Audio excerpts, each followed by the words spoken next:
पार्वती मैया जब विवाह कर कर वापिस आई हैं, विवाह कर कर जब पार्वती मैया कैलाश धाम पर पहुंची हैं, भगवान शंकर के साथ में कैलाश के धाम पर माता पार्वती जी जब पहुंची हैं, कैलाश धाम पर जब माता पार्वती जी पहुंची,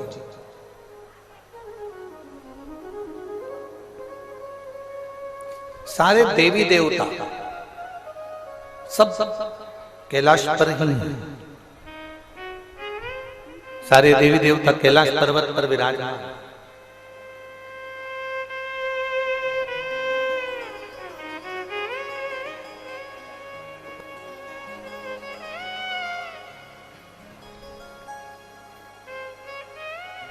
सारे देवताओं ने मिलकर देवाधिदेव महादेव से कहा, अब हम जा रहे हैं, आपका विवाह हो गया, आपका पाणी ग्रहण संस्कार हो गया, अब हम जा रहे हैं। शिव जी ने कहा कि तुमने मेरे ससुराल गए थे, हिमालय राज के घर पे गए थे, तुम वहां भरपेट भोजन किया कि नहीं किया? सब ने कहा हमने भरपेट भोजन किया। मेरे ससुराल गए थे तो वहां पर तुम्हारी आव भगत हुई कि नहीं हुई? खूब हुई। मेरे ससुराल गए थे तो वहां तुम्हारा सत्कार हुआ कि नहीं हुआ? बहुत हुआ।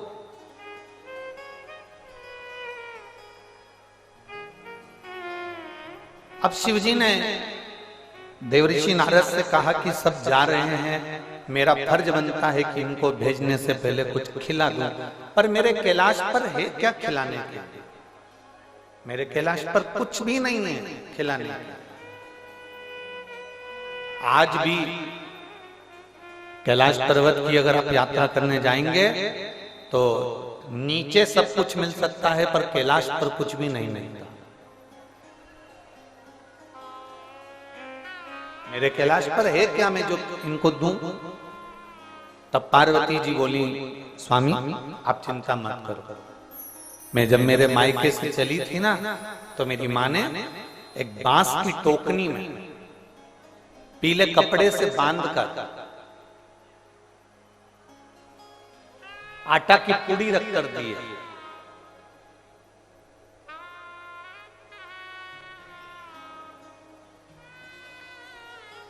जितने गंगा तट के निवासी होते हैं, जितने सरयू तट के निवासी होते हैं, जितने नर्मदा तट के निवासी होते हैं, जितने गोमती तट के, गोदावरी तट के, जितने यमुना तट के निवासी होते हैं, जितने सरस्वती तट के निवासी होते हैं, जितने गंगा के घाट के निवासी हैं, जितने गंगा के किनारे के निवासी हैं, और जितने सरयू, मंदाकिनी, नर्मदा, कावेरी, गोदावरी, कृष्णा, इसके तट के जो निवासी होते हैं, ये सब शंकर जी की बनाई हुई परंपरा से चलते हैं।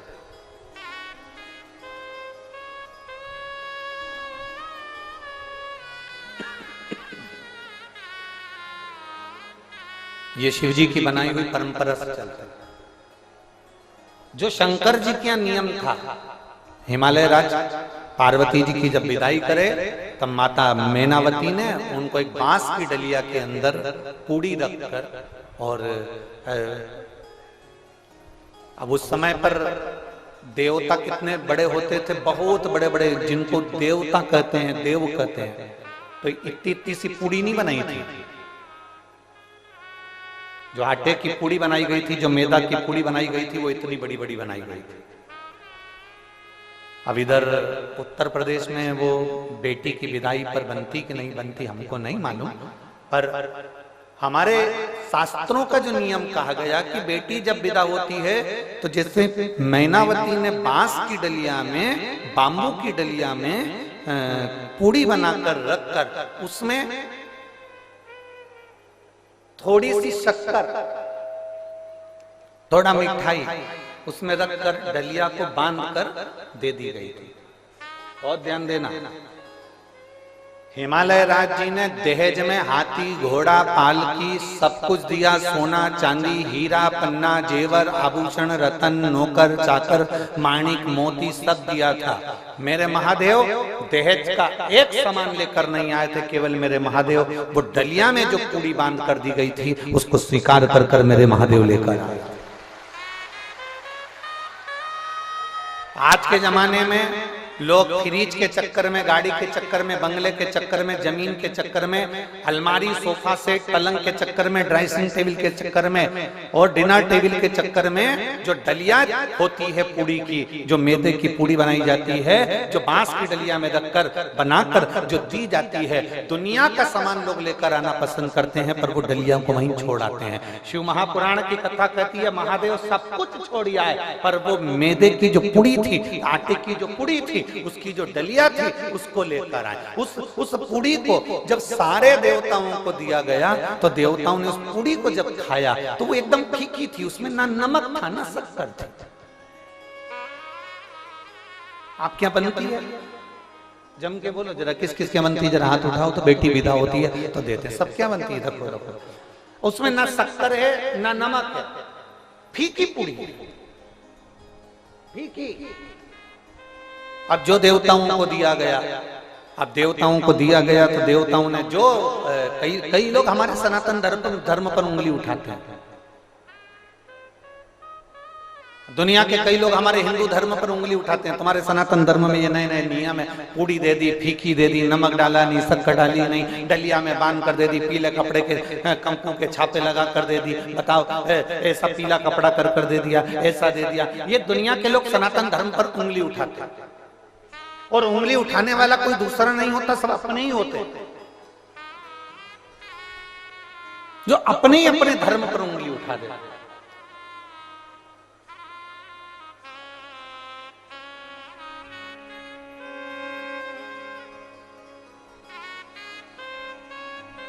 कहने वाला कहते रहेंगे, सनातन धर्म पर कोई दूसरा आक्षेप करने वाला, उंगली उठाने वाला नहीं होता, अपने ही उठाते। कोई तुमसे कहेगा श्री शिवाय नमस्तुभ्यम मत बोलो, क्यों भैया?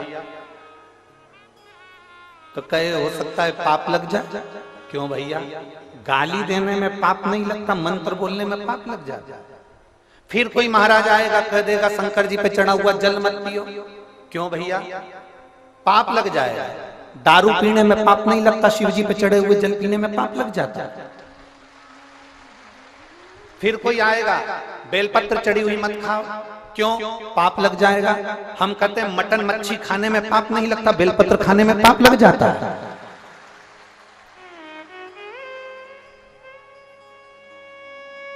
कोई दूसरा आक्षेप करने वाला नहीं मिलेगा, दूसरे नहीं मिलेंगे, अपने ही मिलेंगे जो अपने ही धर्म को नीचे दिखाने का प्रयास करेंगे।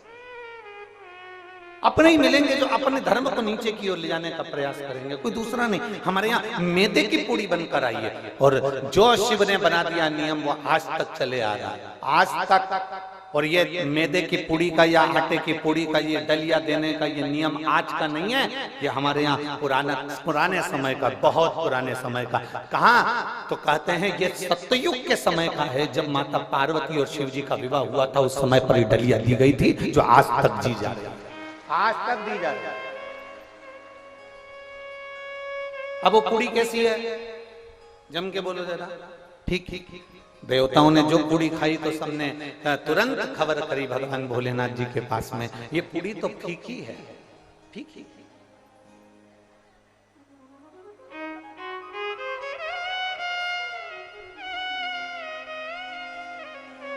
इसमें ना शक्कर है, इसमें ना नमक है, ये पूर्ण तरह से फीकी, पूर्ण तरह।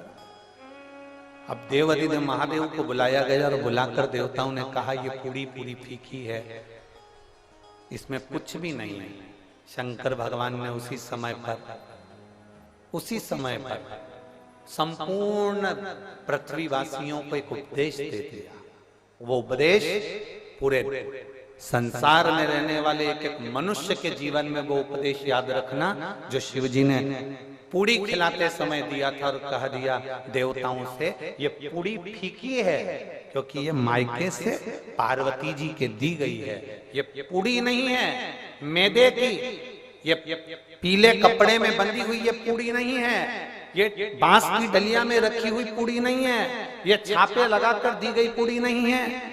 शिव जी कहते हैं ये पूड़ी के रूप में एक माँ बाप अपनी बेटी को हमको देते हैं और ये बता देते हैं कि मेरी बेटी फीकी है, इसमें नमक है कि शक्कर है, अच्छा बनाना और बुरा बनाना ये आपके हाथ में है।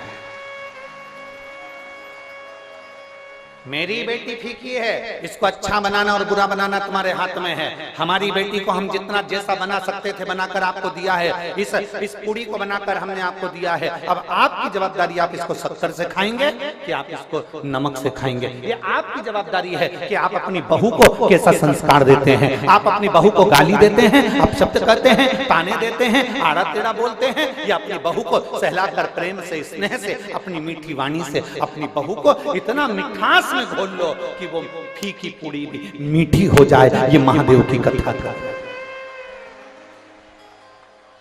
ये हमारे संस्कार है कि हम क्या दे रहे हैं।